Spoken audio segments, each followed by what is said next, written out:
Amada iglesia, yo quiero dejar en usted esta palabra, es una palabra tremenda, y yo quiero advertirte algo, principalmente yo quiero advertirte, yo no sé si después de esta palabra o me vas a querer más o no sé qué va a pasar, pero es una palabra un poco fuerte, y es fuerte porque a mí mismo cuando estoy predicando, ayer se lo decía a nuestros 19 servidores y líderes de la iglesia, les predicaba esta palabra y quedamos como aferrados, atornillados a la silla.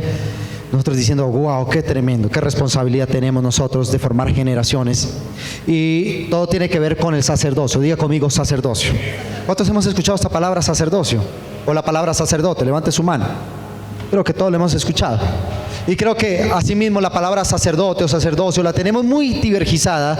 Que nos hablan de sacerdote y nos imaginamos un señor de sotana larga que oficia un lugar y la liturgia, y imaginamos es allá una persona en un altar hablando de la Biblia, pero sacerdocio es uno de los elementos de mayor poder que desata la transformación generacional en la vida del ser humano. Te voy a explicar lo que es la palabra sacerdocio rápidamente, porque vengo hablando de esto el viernes, una unción impresionante, y Dios trajo una unción sacerdotal tremenda el viernes, y no sabemos si temblar, alabar, pero esto era algo tremendo, algo sobrenatural. El viernes sucedió, así que no se pierdan noches de unción, viernes 7 de la noche. Y entonces encontramos que sacerdocio es dignidad y estado de sacerdote. Número 2, ejercicio y ministerio propio del sacerdote. Y número 3, me interesa muchísimo esta, consagración activa. Diga conmigo, consagración activa y celosa al desempeño de una profesión o ministerio elevado y noble. Diga conmigo, elevado y noble.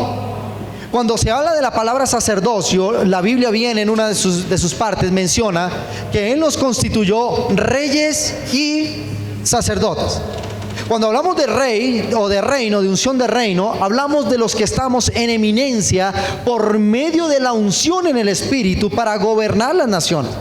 Cuando se habla de reino, se habla de gobierno, pero cuando se habla de sacerdocio, se habla del estado espiritual que mantiene y sostiene el reino de Dios plantado sobre la tierra a través de la iglesia. ¿Cuántos dicen amén? Reyes y sacerdotes. Cuando hablamos de sacerdocio, su significado no es inferior al de rey. Nos hablan de unción de reino y vamos a tener unción de reino, pero si no hay una unción sacerdotal que sostenga la unción de reino, el reino se convierte en un reino pagano que no va a afectar nada, poderoso y rico, pero no afecta la vida ni cambia la vida de nadie. ¿Cuántos dicen amén? Como la palabra sacerdocio quiere decir dignidad, me fui también a buscar la palabra dignidad y viene de la palabra dignum, del latín dignus, que quiere decir merecedor de algo. ¿Qué quiere decir? De calidad aceptable. Número 2, correspondiente, proporcionado al mérito y condición de alguien o de algo que tiene dignidad o se comporta como ella. Y número 4, que puede aceptarse o usarse sin desoro. ¿Cuántos dicen amén? Entonces, cuando se es digno de algo, el Señor te acopla para que tú encajes en ese propósito. Si Dios nos llamó a ser sacerdotes, dentro de usted y dentro de mí hay un acople al propósito y al plan de Dios que te hace digno representante de un sacerdocio. No me entendió lo que le acabo de decir. Vamos a verlo aquí un poco más avanzado. En Primera de Samuel, por favor búsquelo, Primera de Samuel, capítulo 2, versículo, ya se lo tengo aquí enseguida, capítulo 2, verso 17, la palabra del, no, vamos a leer primero, Primera de Samuel 3, versículo 1. ¿Listo? Fuerte, Héctor. El joven Samuel ministraba a Jehová en presencia de Elí, y la palabra de Jehová escaseaba en aquellos días. No había visión frecuente. No había visión con frecuencia. Esta palabra dice lo siguiente: el joven Samuel ministraba a Jehová en presencia de Elí. Tome nota por favor de este nombre, Elí. Y la palabra de Jehová escaseaba. ¿Cómo dice? En aquellos días, y no había visión con frecuencia. Vamos a entrar a algo que yo le compartí ayer a mi equipo de trabajo, que fue tremendo. Y vamos a ver lo que causa en la ausencia de sacerdocio en una generación. Cuando decimos que había un hombre llamado Elí, entonces por favor recree la escena. Había un hombre llamado Elí y otro joven llamado Samuel. Vamos a comenzar por decir quién era Elí. Elí era un hombre de unción sacerdotal de la orden arónica, desde Aarón, hermano de Moisés. Nació cuando se repartió la tierra de Israel. Dios creó una tribu especializada en dar a luz personas que oficiaran el culto racional, como lo llamó el apóstol Pablo, dentro de la iglesia. Esa tribu era la tribu de Leví. ¿Cómo se llamaba? Y la tribu de Leví, su gentilicio eran los levitas.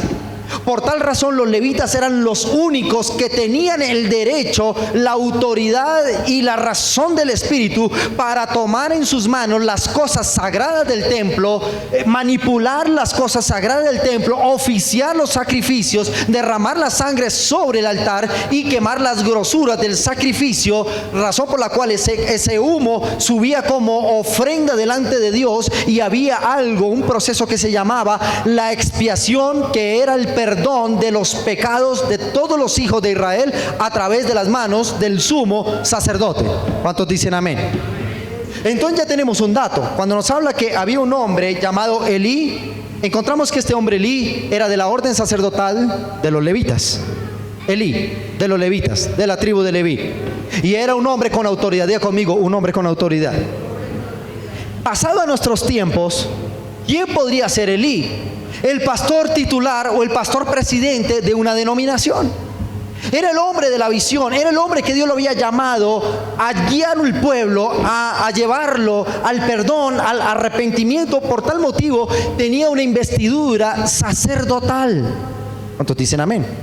Pero ¿qué tiene que ver? Usted preguntará, ¿qué tiene que ver con ese versículo 3:1 de Primera de Samuel que usted leyó, pastor, que dice: y en aquellos días escaseaba la palabra y no había visión con frecuencia?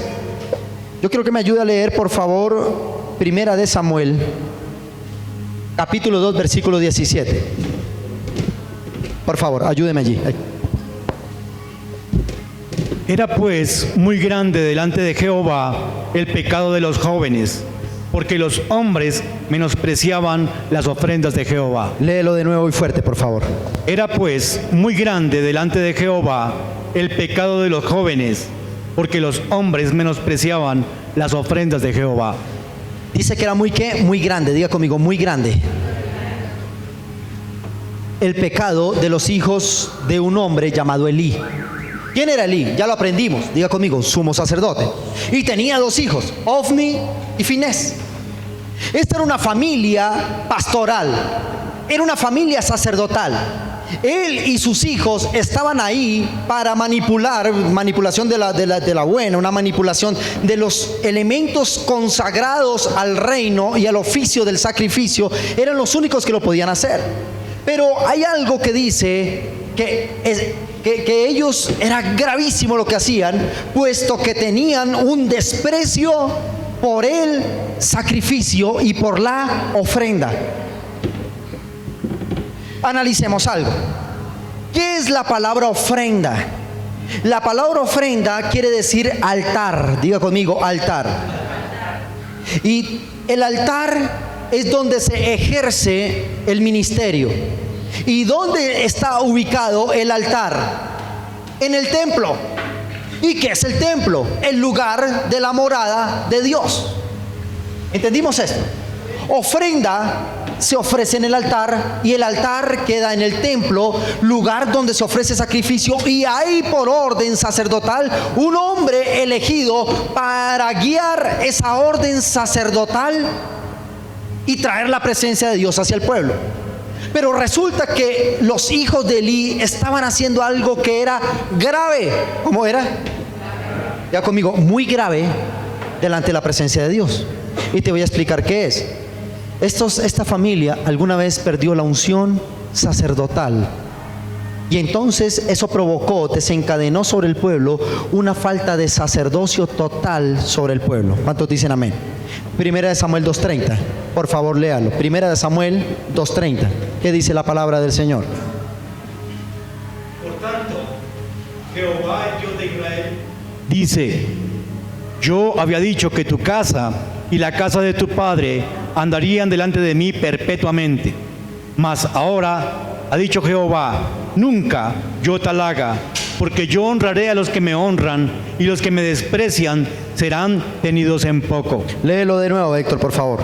Por tanto, Jehová, el Dios de Israel, dice: yo había dicho que tu casa y la casa de tu padre andarían delante de mí perpetuamente. Mas ahora ha dicho Jehová: nunca yo tal haga, porque yo honraré a los que me honran, y los que me desprecian serán tenidos en poco.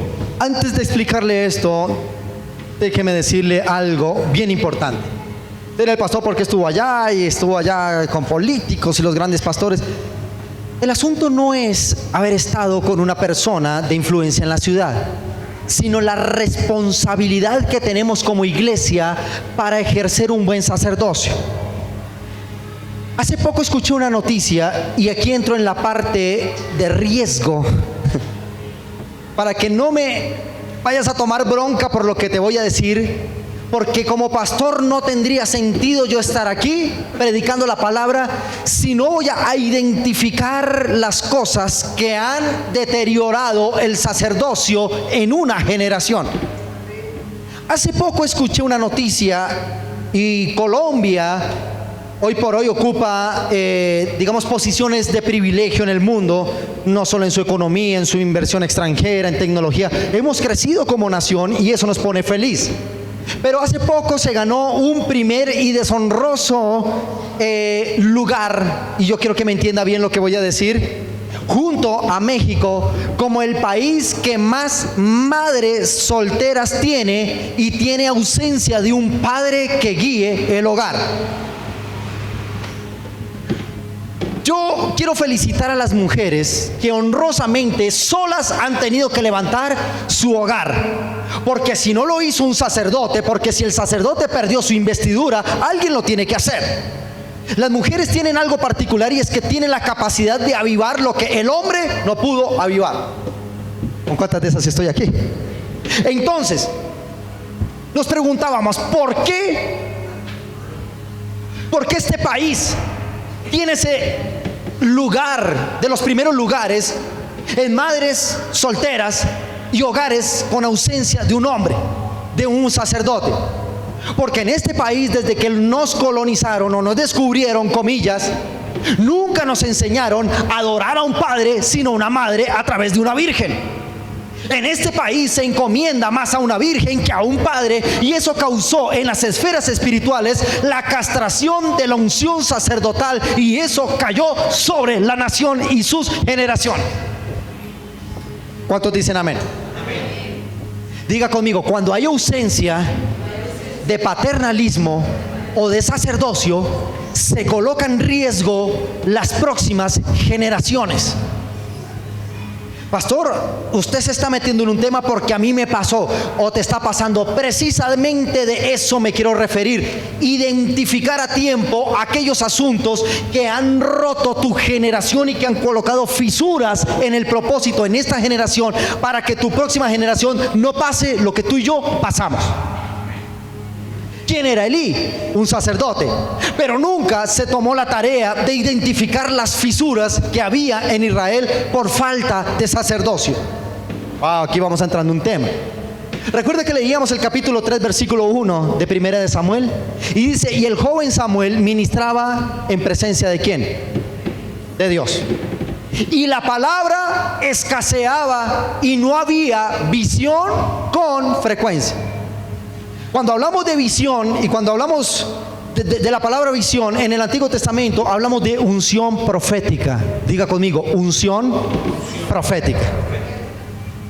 ¿Por qué no se movía la palabra? ¿Por qué se había callado la palabra de Dios y no había unción profética? Por ausencia de sacerdocio en ese entonces. La falta de un buen sacerdocio en una generación puede apagar los más grandes avivamientos y castrar el pensamiento, corazón y espíritu de la generación presente que vive esa castración.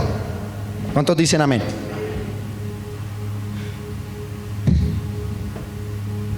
Ya conmigo: y escaseaba la palabra.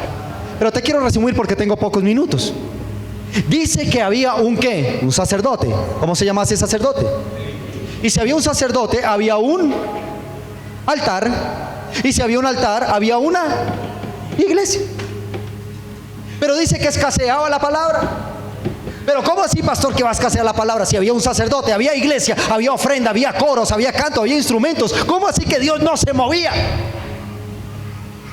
Puede haber una iglesia, puede haber un pastor, puede haber gente sirviendo, puede haber gente dentro de la iglesia, pero si no hay una unción sacerdotal que identifique los problemas, que laceran la presencia de Dios para con el hombre, esto no va a servir de nada y escaseará la visión profética y escaseará la palabra. ¡Wow! ¡Qué tema tan complicado! Yo no sé si darlo, porque cuando yo lo doy este tema, siento que esto me está cayendo a mí plenamente. Por eso no me juzgues por esto. Y no quiero yo calificarme como un buen o un mal sacerdote. Califíqueme usted, porque no quiero caer en cosas que no son. ¿Cuántos dicen amén? Y entonces encontramos que el sacerdocio es un lugar digno. Diga conmigo, es un lugar digno. Pero hoy vamos a romper varios esquemas, porque siempre queremos que el sacerdote. ¿Quién es el sacerdote? Ah, ya, el pastor y la pastora. Los que están acá, esos de allá, es el que predica, ese es el sacerdote. Pero déjame decirte que unción sacerdotal está desde que naces hasta que Dios te llama a su presencia. Tú eres sacerdote en tu casa. Eres sacerdote como padre. Eres sacerdote como madre. Eres sacerdote como hijo, como hermano, como familiar. Eres sacerdote como ministro de la iglesia. Eres sacerdote como servidor de un ministerio. Eres sacerdote como empresario, como empleado, como profesional. Tú eres sacerdote porque hasta el closet de tu casa necesita un sacerdocio. Y como dejas tus zapatos en la casa, así es tu vida sacerdotal. Aquí se acabó un mito, que el único responsable del pecado es el pastor. No, el pastor lanza una cuestión y una esfera que puede caer sobre la iglesia, pero es el tiempo de decir, si los pastores fallan y si los pastores hacen esto, yo y mi casa, dijo Josué, serviremos al Señor, arreglaremos el sacerdocio y mi casa no se condenará. Ese es otro cuento, señores. Ahora, diga conmigo, la ausencia de sacerdocio en una vida puede causar daños irreparables. Voy a leerle algo, 1 Samuel 2:30. La palabra del Señor dice: por tanto, Jehová Dios de Israel dice: yo había dicho que tu casa y la casa de tu padre andarían delante de mí perpetuamente. ¿Qué es perpetuamente? Mas ahora ha dicho Jehová: nunca yo tal haga, porque yo honraré a los que me honran y a los que me desprecian serán tenidos en poco. Dígame con sinceridad aquí, ¿quiénes hemos escuchado que ese Dios al que tú adoras y adoramos en este lugar es un Dios de pactos? ¿Cuántos lo hemos escuchado? ¿Cuántos tienen ese Dios? Y un pacto, no. Eso me han enseñado a mí. Un pacto no se rompe, y menos cuando proviene de Dios. ¿Cuántos creen en esto? ¿Usted está seguro de esto? Yo lo creo. Pero, diga conmigo, pero un mal sacerdocio puede romper un pacto aún del que no puede romper pactos. ¿Cómo así, pastor? Susténteme eso en la Biblia con mucho gusto. El Señor mandó profeta a la casa de Elí, le dijo: señor Elí, por tanto Jehová, el Dios de Israel, dice: yo había dicho que tu casa y la casa de tu padre andarían delante de mí perpetuamente. Pero por tu falta de sacerdocio, mas ahora ha dicho Jehová: nunca yo tal haga, porque yo honraré a los que me honran, los que me desprecian serán tenidos en poco. ¿Qué es esto? Dios estaba rompiendo un pacto. Él dijo: yo juré que andaría toda la vida en su casa. Por su mal sacerdocio, olvídese, rompemos negocio. Wow. Diga conmigo, la ausencia del sacerdocio mata generaciones completas. En el versículo 35 o el 36, si lo colocas allí, Julián, por favor, dice: y el que hubiere quedado en tu casa vendrá a postrarse delante de él, y por una moneda de plata o un bocado de pan, diciéndole: te ruego que me agregues algunos de los ministerios para que pueda comer bocado de pan.